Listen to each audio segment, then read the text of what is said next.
It was a Groudhog day in reverse, as another day of perfection greeted the competitors on day 3 of the Corona Open JBay.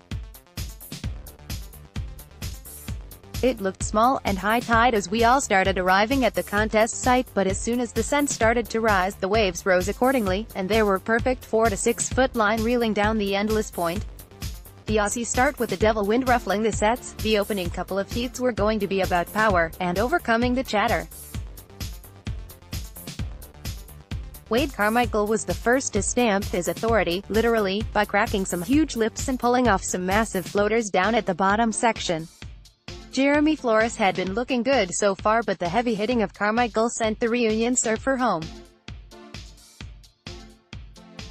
One of the most exciting heats, on paper, was Jeep leaderboard ratings leader Julian Wilson against the powerful goofy footer Wigali Dantas. In a fairly low-scoring heat, Wigali made a few little mistakes, and Wilson took charge with timeless combos and some explosive lip moves towards the back end of the heat.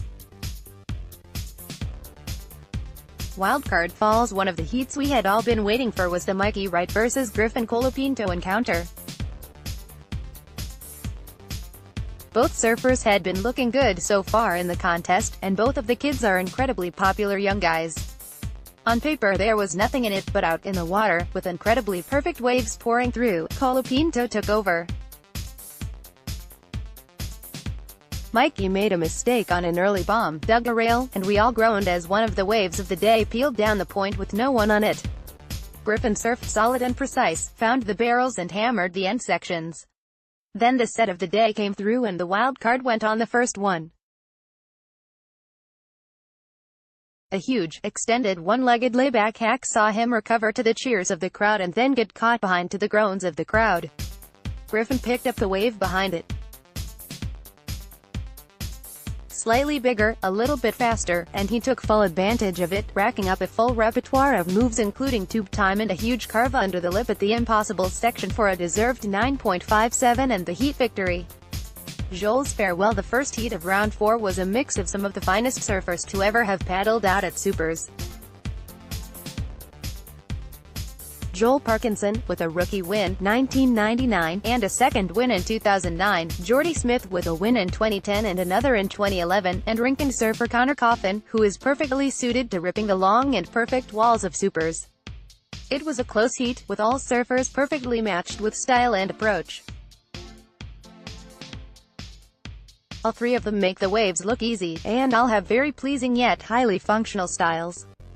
It was cutthroat though, as the fourth round is no longer non-elimination, and is instead sudden death. Third place in this heat means home time, either Goldie, Durban or Cali. They were all seriously pumped, for different reasons. Joel on his last year on the Pro Tour and his last JBay event on a CT level, Jordy at his favorite break, in front of a screaming crowd, and Coffin who has plenty to prove and is dying to do just that. The positions shifted continuously, with all Coffin, Parko and Smith all occupying the winner's spot throughout the 40-minute heat. A last-minute flurry of waves saw all three of them pick up bombs, and as the judge A scratched their heads and tried to separate the three, we watched endless perfect waves reeling down the point. As the scores dropped, no one knew what was coming and who was going to get the nod over three classic rail surfers, and in the end it was Coffin who climbed into the lead, followed closely by Smith, with Parko surfing his last heat. At JBay, Wade Carmichael in the next heat totally overamped, and caught a wave in the dead time, unable to control himself among the perfect waves, and rode it down to the bottom before kicking out and repositioning himself further down the point.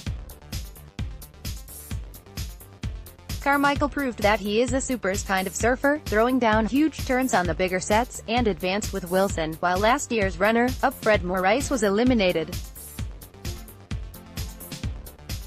Felipe Toledo once again rewrote how to attack a Supers wall with a 9.5 score for 6 searing lip attacks and went through to the quarters along with Sebastian Zeitz, with Adriano de Souza falling by the wayside in Heat 3, and Kanoe Igarashi surfed out of his skin for a heat total of 18.04, dragging Gabriel Medina through with him, and Griffin Colapinto being eliminated, and putting the nail in the coffin with a little paddle battle with Medina in the dying seconds of the heat that saw him marked with an interference.